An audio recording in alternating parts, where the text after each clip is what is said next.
We come to the 47th hexagram, oppression.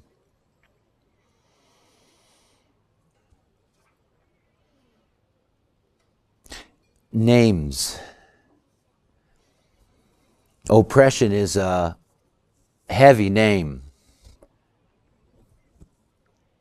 And it is important to understand that the 47th gate, like the 4th gate, are very serious in the way they come out in the world.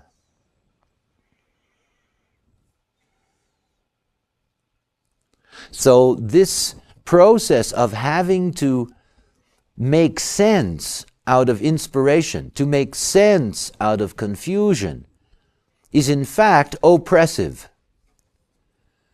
Those of you that have taken the Gray course with me know that I have mentioned to you on occasion that the voice gave me many names for gates and channels, for different ways of seeing and looking. The names of gates that I use in sexuality, the changing of the names of the channels when it comes to caring. There are many names. And there is a basic duality in the names of all gates, that the 47th gate is a gate of oppression on the mundane plane in a world that does not understand how things work. And as such, it is oppressive. This goes back to understanding the nature of the mind and understanding what we have learned in human design, that when it comes to authority, that the mind has no inner authority. It's perhaps the greatest challenge to mental beings to accept that their minds have no inner authority. Authority is the place in which you can get a reliable yes or no.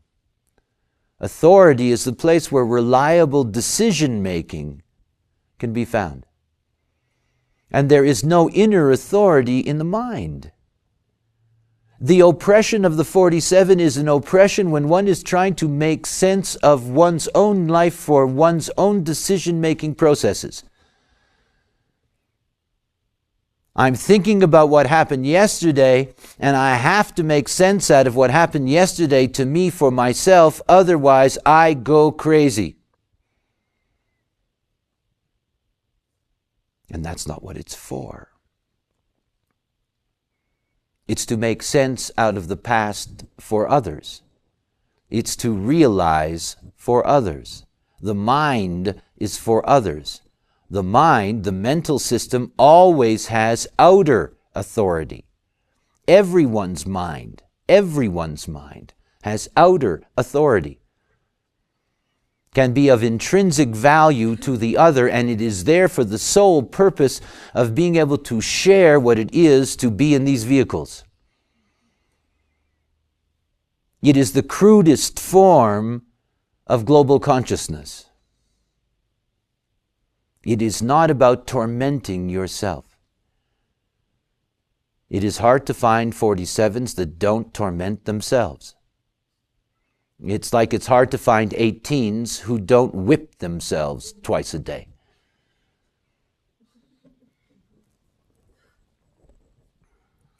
A restrictive and adverse state as a result of internal weakness or external strength or both.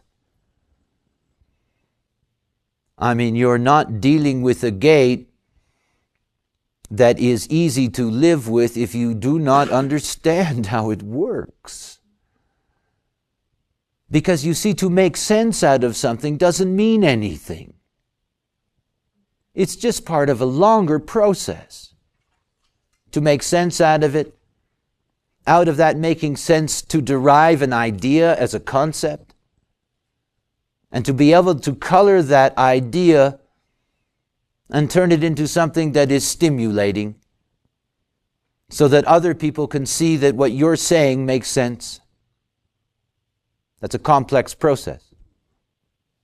And the acha of it makes sense doesn't mean that you've got it. And the pressure is not released by being able to make sense out of it, and this is why this gate is the gate of oppression.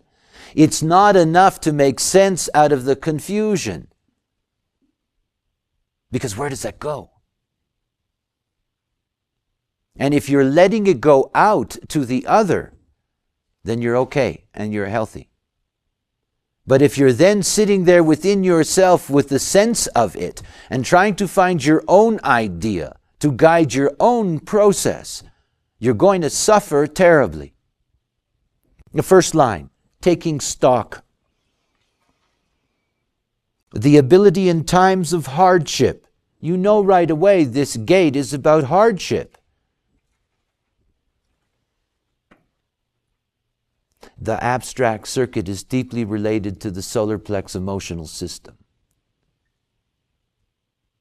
There is, in that sense, no truth in the now for the abstract mind. There is only the transitoriness of ideas. There is only the sense of things rather than the truth of things. That is a hardship. There is no stability in that.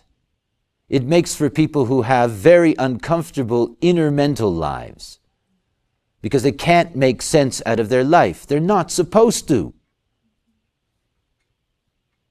They're supposed to live their life according to their design and allow their mental perceptions to come out when they're called. If you think about the nature of connections between the head and the ajna and the ajna and the throat, these are all projector channels.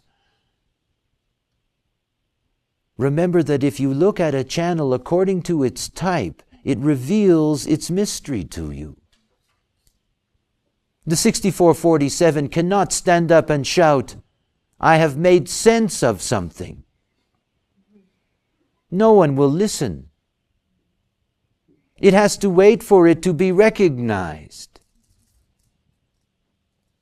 And at the moment that it's recognized, it can be offered. If they follow according to their nature, then the value of their mind will be shared with others and they will not be tormented with it. Now look, stupid before enlightenment and stupid after. I have this wonderful mind. It's great for you. It has never stopped being a pain in the neck to me. Never.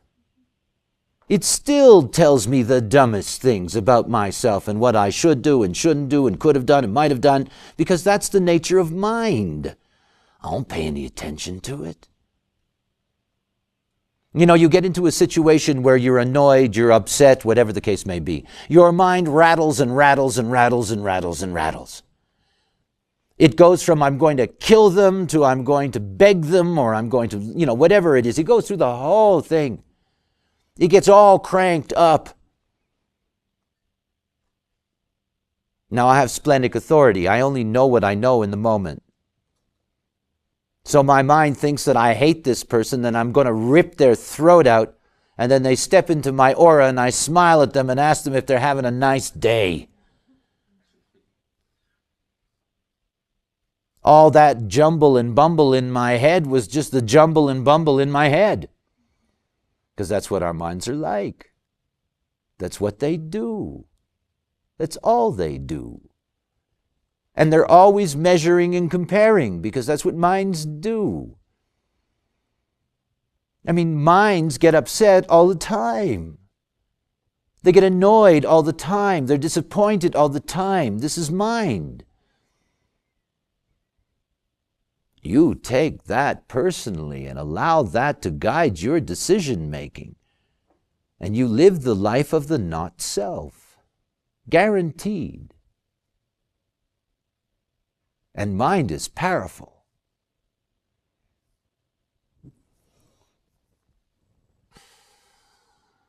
Saturn exalted, the ability in times of hardship to concentrating on eradicating the negative factors that have led to the oppression, realizing that negative thoughts have to be eradicated. The negative thought is,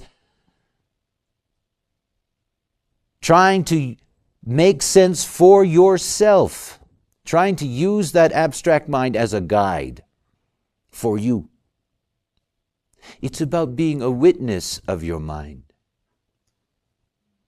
It's not about being mind. It's about recognizing that mind is part of your vehicle. It doesn't control the vehicle. There's more neural activity in your solar plexus than there is in your frontal lobes.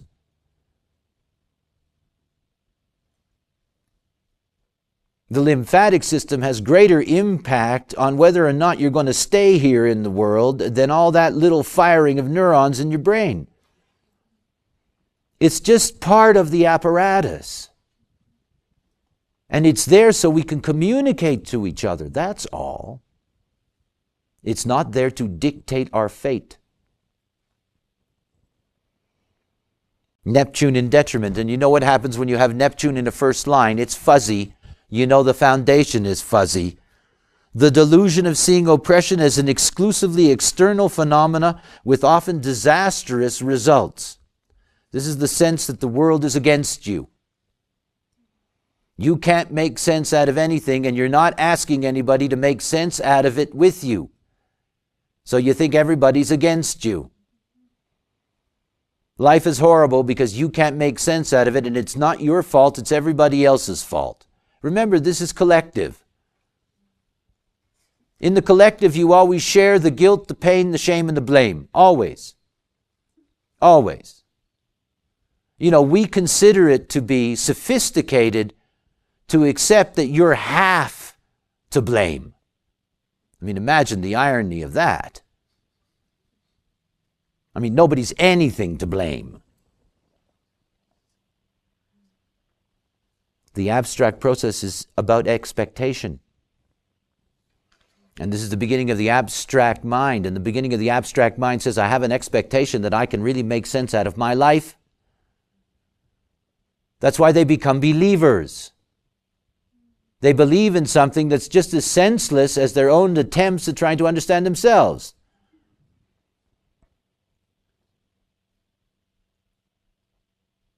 The most important thing for the abstract mind is to recognize that it's social responsibility to share its mind.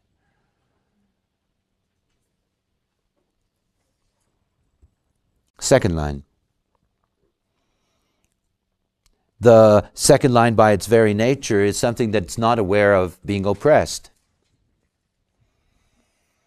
It doesn't know that it has to make sense out of things. It doesn't know it has a gift for making sense out of things. Remember the 47, parallel to the 4. This is a gift. The 4 can always come up with an answer. The 47 can always come up with the sense of something, a realization. They tend to be caught on the mystical and spiritual track of the 20th century. That is the 1156, the channel of being a seeker and a searcher and not a finder. Remember that, not a finder, a seeker and a searcher. That this is the abstract mind looking for some belief that will make sense out of their existence. Doesn't have to be true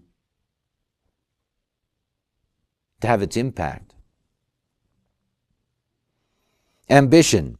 Second time we have Saturn exalted in this binary.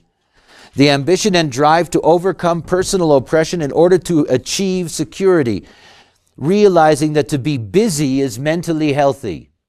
And this is very important to understand about the second line here. They're busy about their business. Remember, they don't like being distracted.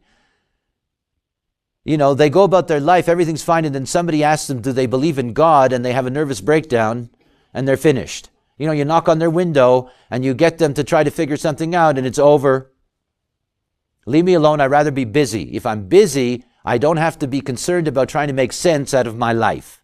Oh, this is a secret to the abstract way. This is the great secret of the abstract way, of the human way. That is, be there in the experience. Be there existentially in the experience. Because only afterwards can you reflect upon it and truly, truly make sense of that whole process. But you can't do that while you're in it, so being busy is great. Be busy. It's good to be busy if you have the 47.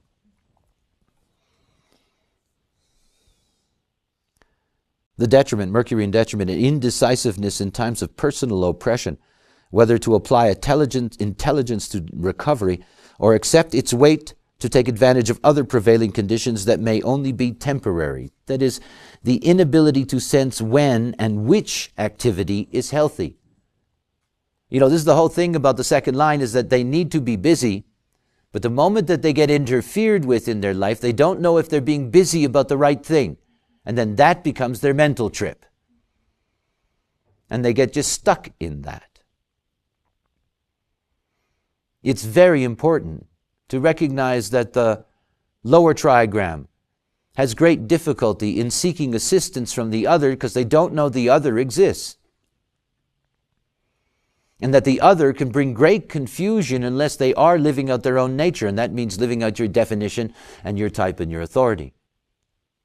It is always about how you enter into anything. Because how you enter in is how you're going to experience it. If you enter into it as yourself, then you're going to experience that definition in you, these lines in you, the way in which they're supposed to operate, and there will be no negative to that. The third line.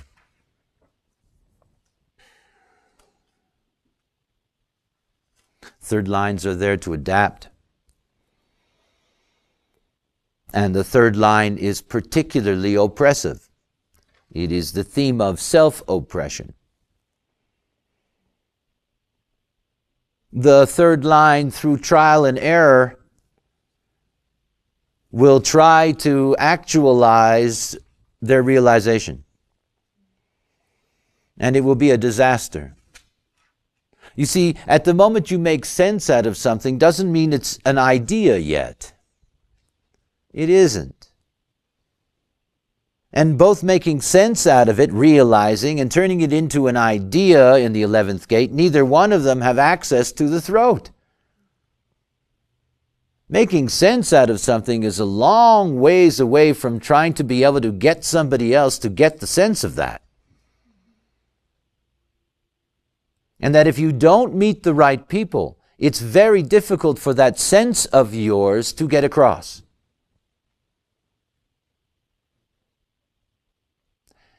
.47-3s will often say, nobody believes me.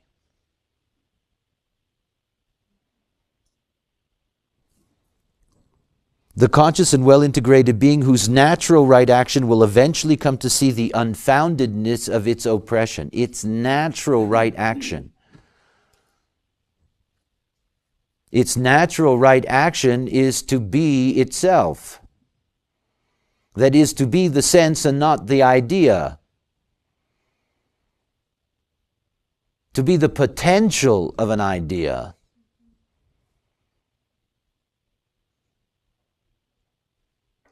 And to learn through experience who can grasp that sense and transform it into an idea. I have mentioned to you that the great dilemma, and this is something that you get from your basic training onward, is that we're always trying to live out what we're not, and therefore we're always trying to live out the gate that we don't have in a channel.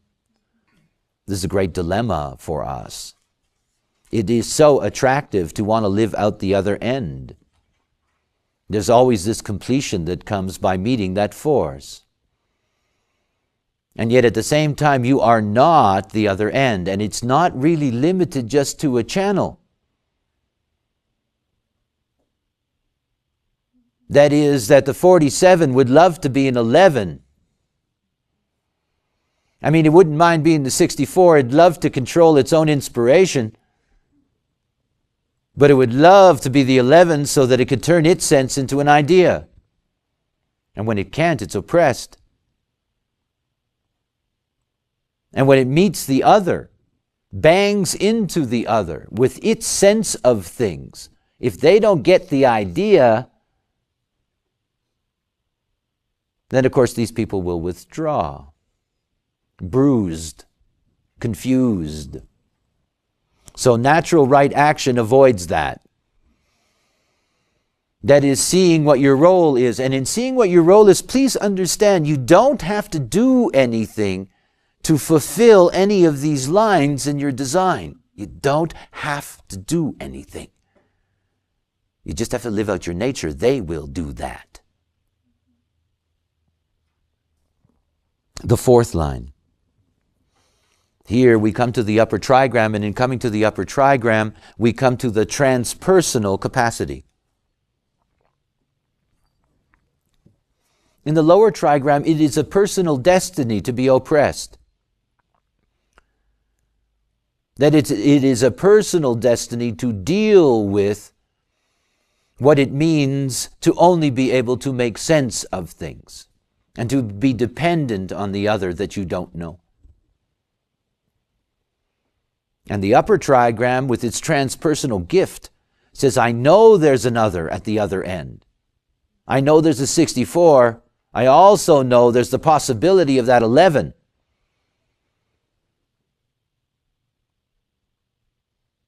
The fourth line is a line of externalization.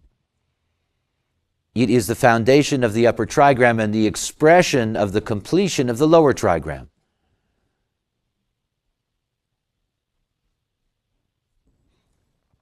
The constraints of external oppression. Here's your fourth line. They've got this realization. They know that in order to get that realization into an idea, they have to meet the other. But you see, sense is not answer. Answer is always a formula. It's not so tough to get the answer to the opinion as it is to get the sense to the idea. They look like similar processes, but they're much more difficult. The logic is much easier to transfer. That's why logic is so important to us. But sense is not easy to transfer. And so the difficulty in the fourth line is that they're ready to externalize the sense of things, but nobody seems to get it at the other end. And when they do get it, an idea out of the sense of something, the ideas can be, a rainbow of things. The framework when an answer goes to an opinion is much tighter. Oh yes, there's still a spectrum, but it's within the logical constraints.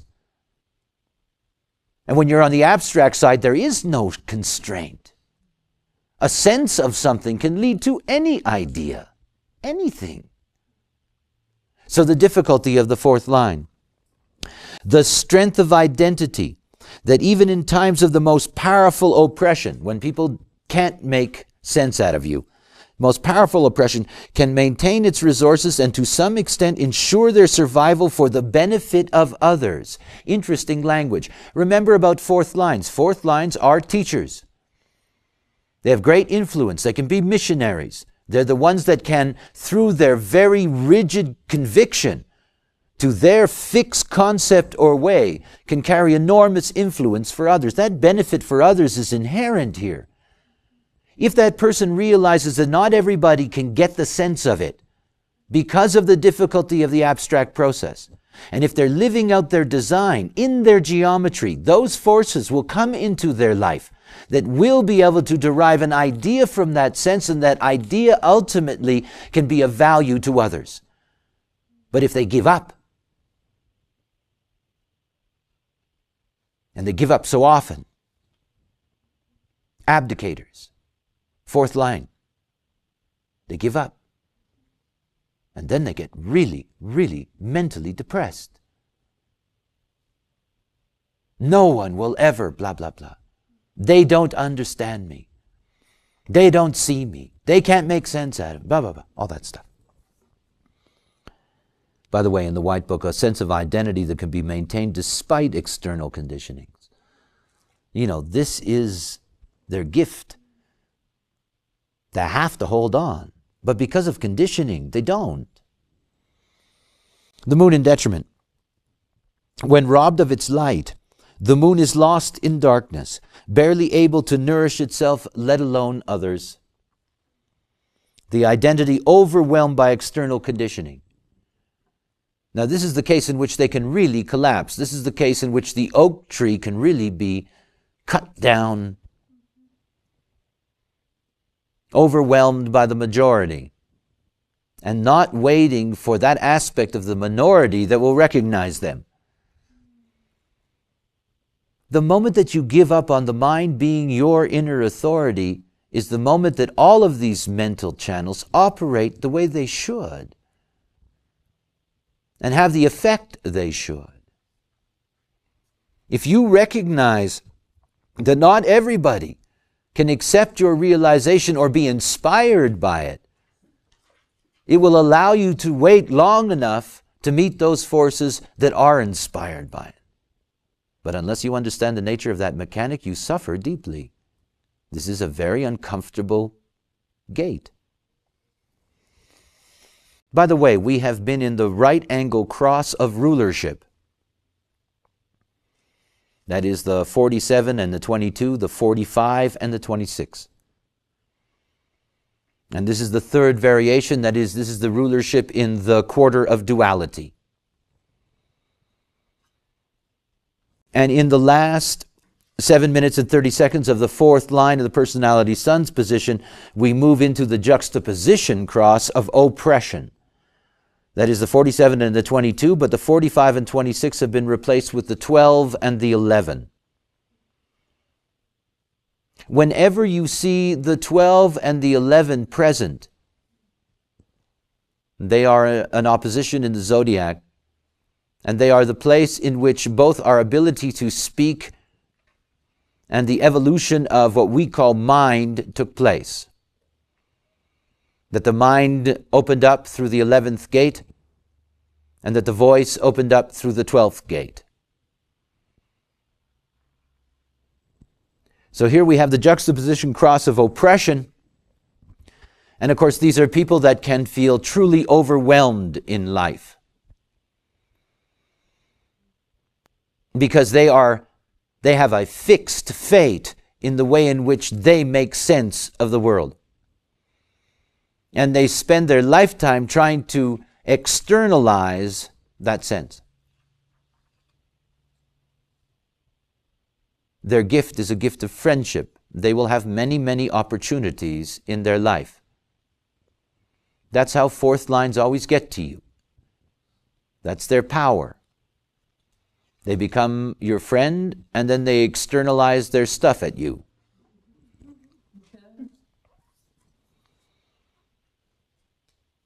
The left angle cross is the left angle cross of informing.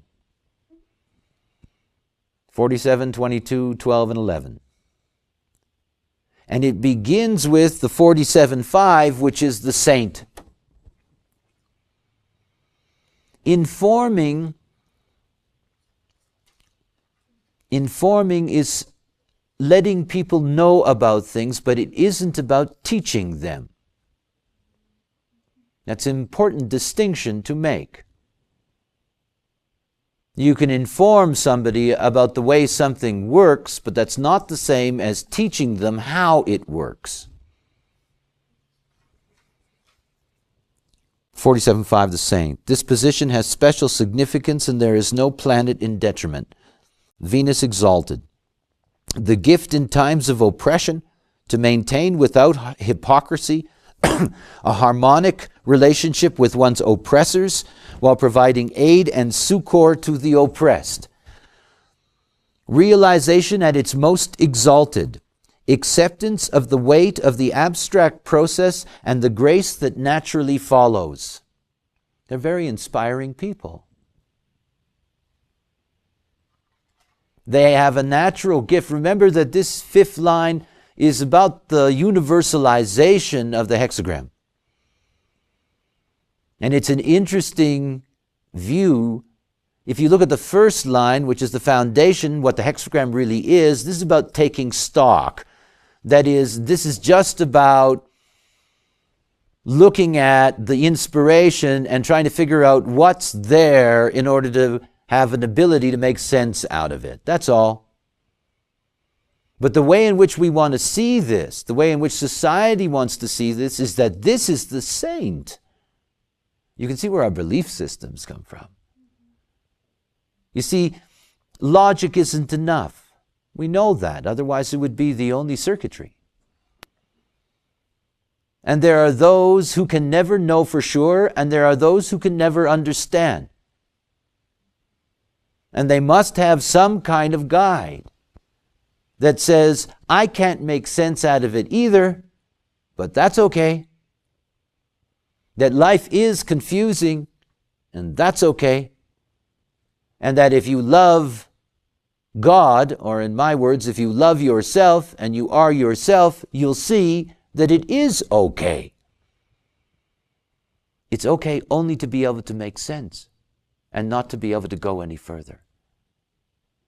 It's enough to realize that life is hard without having to turn that into concepts about how to deal with the hardness of life. It's just enough to realize. And this is the beauty of the saint. It's enough just to realize. Doesn't mean it's true. But in that realization, I realize that God, that Christ is my master, whatever the case may be. In that realization comes solace. That is, it is not in my hands to turn realization into manifestation. Allah Akbar. It's in God's hands. It's in the hands of Allah. It's not in my hands. And this is why out of the abstract process you get believers who realize that they can never understand or know, and in that realization accept the belief that somebody else does. It's usually spaceships today. The Pleiadians are telling us what to do. The Zevonians are occupying our toilets. Tomorrow they're going to land at the White House. Everything's going to be better.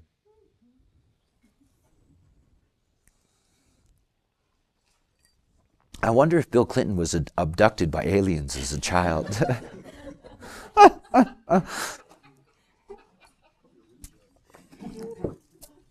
And what kind of experiments did they do, and did they look like cigars? We come to a magical line. It's a magical line because I like lines that upset people. That's my black sense of humor. I like these lines that people look at them and say, oh, I'm so glad that I don't have the 47.6 and they have it, Futility. Futility is a word that frightens people, particularly if you live in a gung-ho society. 6 lines have their own nature. That is that they get involved in third line experience of trial and error and bonds made and broken when they're young, and then they remove themselves from that process and become witnesses of the nature of their own hexagram.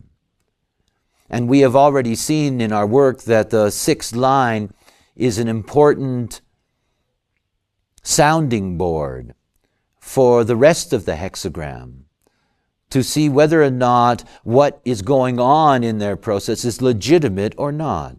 And here in this left angle cross of informing, that we have the 6th line in one of its natural positions. To be in a position to be able to look at the oppression process and to see what its true value is. It's futile. A difficult position for which there is no exaltation. We go from an unusual 5th line where there is no detriment, and we go to the next line and there is no exaltation. the son in detriment, where the strength of will alone may find a way to adapt and survive, but without hope of ever overcoming the oppression. Life as an ordeal stripped of realization. I love this line. Isn't that a nice line? When these people are sitting up on the hill, they know what doesn't make sense. It's not that they know what makes sense. They know what doesn't make sense. They have an incredible gift. They suffer a lot when they're young, because for them, the opportunity to turn their inner sense of themselves and their life, to be able to transform that and manifest that, they discover that it's just not possible. After all, the harmony is self-oppression. Their learning curve is through self-oppression. And they transcend the self-oppression by giving up on it and by watching to see whether anybody else can make sense of it. It's a very powerful gift.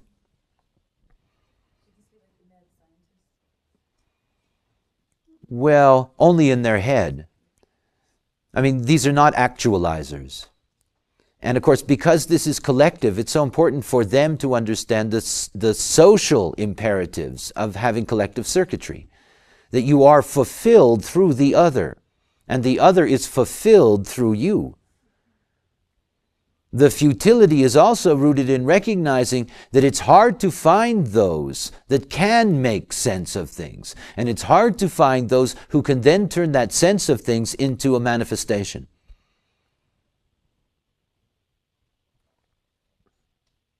When you get to the point of futility, when you get to the point that you stand at the top of the line and you say, no, this does not make sense, no, this does not make sense, no, this does not make sense. When you recognize how many things don't make sense, where do you go? You get emotional. You go directly to the gate of the emotional wave. You go to the sixth gate of conflict.